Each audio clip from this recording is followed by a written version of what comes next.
We're going to do a draft, Chris, and you're not ready for it, which makes it even better because that makes me more likely to win. This is a simple one. I'll give you the first pick. Defining moments from Super Bowl 54. Defining moments.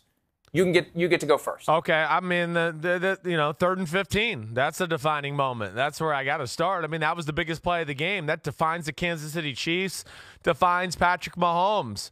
I mean, that play alone, if it doesn't happen right there, we're going, oh, my gosh, it's 3rd and 15 with this great pass rush of the 49ers.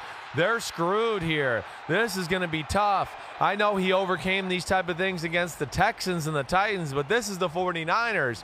Oh, not so fast. They did, they just continue to defy the odds. And what I saw, what was the probability? 90%, 96% win probability at that point for the San Francisco 49ers.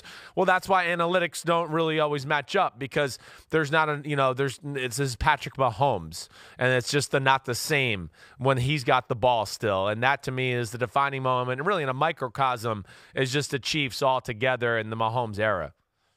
Hey, and that's the obvious number one pick. 2-3 Jet Chip Wasp. It's the new 65 toss power trap, a play suggested by Patrick Mahomes, approved by Andy Reid. They used it. It worked. It woke up the Chiefs out of 3.5 quarters of doldrums. All right, for me, it's the Damian Williams go-ahead touchdown. It has to be. 3rd and goal from the 5. We're talking to the press box. What are they going to do here if they don't get it? They're going for it on 4th down. Makes the catch. I thought it wasn't even close. I thought he was out inside the 1 from the other end of the field in the press box. And that ball gets reached across. The foot is out. And I'm telling you, Chris, whatever the ruling on the field was, that was the ruling that was going to be upheld via replay review. Not enough evidence to overturn a ruling that the ball wasn't across.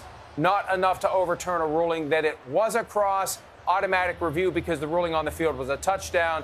And the touchdown is upheld, and the Chiefs take the lead. Right. That was the moment, because let me tell you, if that ball's short, you got a heck of a decision to make at 4th and goal from maybe the 1-inch line, down 3 points late in the 4th quarter. Yeah. I mean, you're right, Mike. That was a huge play. And defining in the fact that, again, Andy Reid had another cool little wrinkle, right, to just keep the 49ers off balance, kind of moving Mahomes. Ooh, it's a little boot. He's kind of, play action. Ooh, throw it over. They don't know which way to go. It's just great game plan design again by Reid too, which makes it game-defining, Andy Reid-defining, all of those things. He had so many little trick plays just like that use the aggression of the 49ers defense and their team speed against them.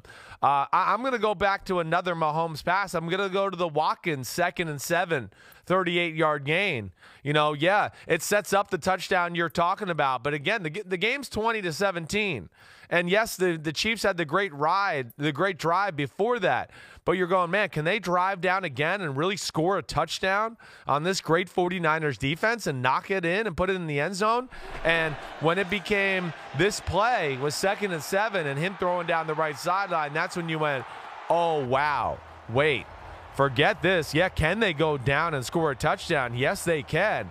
They're down there. They're rolling. Momentum's totally on their side. And the 49ers got to be scared to death because here we go, Kansas City Chiefs.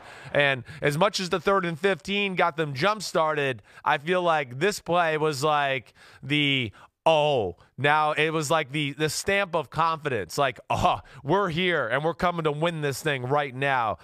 Just a great throw, great job by Sammy Watkins, release off the line of scrimmage, and a huge play for the Chiefs. And here's another one that we haven't discussed much. It came with 9:47 to play as the 49ers were facing 3rd and 14 from their own 34.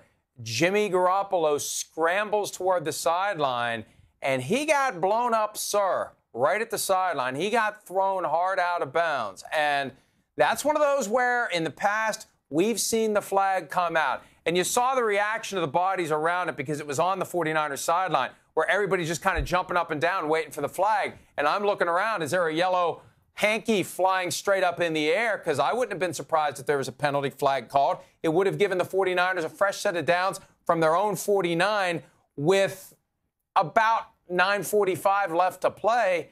Changes everything at that point if that flag comes out. And I'm not saying it was right. I'm not saying it was wrong. There's a range of discretion that the officials have. And if someone would have thrown that flag, I don't think people would have lost their minds. They didn't, and people didn't lose their minds about that either. But it could have gone either way. That's a defining moment because if they get the 15 yards in the fresh set of downs, it becomes a lot harder for the Chiefs to erase the 10-point deficit. Yeah, it was big. You're right. I mean, that could have been a game-changing moment, play, whatever it is. Just because I didn't know we were doing this draft and I didn't know it. That was an average pick. I've seen better. There was more defining moments than that. All right, go ahead. Then give me one. Give me one. I'm going to the, what do they say? The same church, different pew a little bit here. But I'm going to go that 2nd and 9, okay, or 2nd and 5, all right? The 49ers ran the ball for 5 yards up the middle. Chris Jones batting the ball down on 2nd and 5 to get the 49ers in a 3rd down must-pass situation, all right, where the Chiefs are very good when Spagnuolo knows you're going to throw the ball and he can do these creative coverages and on the back end. But this was 2nd and 5, and Shanahan had George Kittle wide open through a great little game design play, a play really like the Chiefs run a whole lot, and Kittle was wide open over the middle.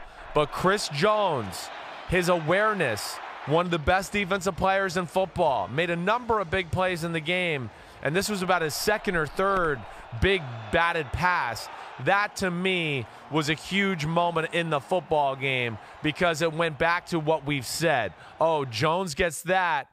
Now it's 3rd down. They got to throw the ball with Jimmy Garoppolo, and we know that's not necessarily the strength of the 49ers, and it played into one of the strengths of the Chiefs, which is, creative 3rd down pass coverage defense. Next one for me is a penalty that was called, and it wasn't controversial. It was fairly clear, but it was a huge moment for the Chiefs. After the 44-yard gain on 3rd and 15, it was 1st and 10 on the San Francisco 21. Yeah, right. 1st down, incomplete. 2nd down, incomplete. It's 3rd and 10 from the 21. They're still down 10 points. They fail there, and it's a 3-pointer. And maybe it's 20-20 late, not 24-20. The throw to Travis Kelce in the end zone, I don't know what the hell Tarvarius Moore was thinking. I don't know what he was doing. They had done a pretty good job most of the night of containing Travis Kelce, but Moore just lays all over him. Obvious defensive pass interference. Like, play the ball, man. The ball's there. What are you doing? His back was to the ball, and he just kind of threw himself into Kelce. And then he was arguing afterward, like, dude, you wiped him out. What are you thinking? Of course it's a foul. He lays all over him, knocks him down. Like, if you just turn, look, if he just turns his head around, the ball's there. Yeah, he could have intercepted it, for crying out loud. No, look, yeah, you're right. Hey, the guy was a hero temporarily for making a pick, but I don't know what kind of technique that is. Is that the kind of technique they're teaching those defensive backs? Maybe Robert Saleh shouldn't be on the short list of head coaching candidates for next year. Well, it's one of those things. Yeah, some defensive backs right now are taught to turn into the receiver and play his hands, and I can't stand that. For this point, you're right. I mean, with a lot of DBs have lost their ability to play the ball. And that's where it's annoying because you're right. That would have been an interception. If he's just playing the ball like a receiver, running back, turning, whatever it was. Mahomes threw a careful pass there, but also threw the ball careful because he knew the guy's back was turned. And that's where Mahomes is next level. And you're right. Moore makes no play on the ball and then just runs right into Kelce. But that was a big moment. You're right that we've kind of forgotten about that. Again, took the pressure off the Chiefs a little bit to go, oh, here you go, 1st and goal at the 1, and now it set itself up for Andy Reid dialing up a great creative game plan design play, which, he had a lot of them in the bag. 2 weeks of preparation, he had a lot of different ways to get 2 and 3 and 1 yards when he needed it. And that's kudos to Andy Reid right there with great game planning. All right, let's take a quick look at what we have here for the picks for the top moments, the defining moments of Super Bowl 54. I've got let's go with Simms. You had the first pick, the 3rd and 15 play, 2-3 jet chip wasp, the Sammy Watkins 38-yard reception when he got behind Richard Sherman, and Chris Jones batting down the pass, key moment in the 4th quarter. I got the Damian Williams go-ahead touchdown, 3rd and 5, where he could have been in, he could have not been in. Garoppolo hit hard out of bounds with no penalty, and then the PI call on the 49ers defensive back Tarvarius Moore that set up the touchdown that made it 20-17. Hi, I'm Mike Tirico, and thanks for watching. Make sure to hit subscribe for the latest news and highlights from NBC Sports.